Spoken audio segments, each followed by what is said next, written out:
ha votat en l'oposició perquè no s'aprovi la llei de la funció pública que elimina el català com a requisit per entrar a l'administració autonòmica. S'han trencat avui 26 anys de consens de la llei de normalització lingüística aprovada per unanimitat. Ara només ho serà amb el vot del Partit Popular.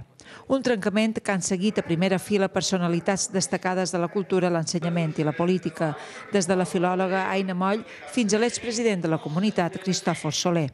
Josep Melià, Jaume Font i Joan Nuguet també hi han donat suport, tots ells lluint el llaç simbòlic a favor de la llengua.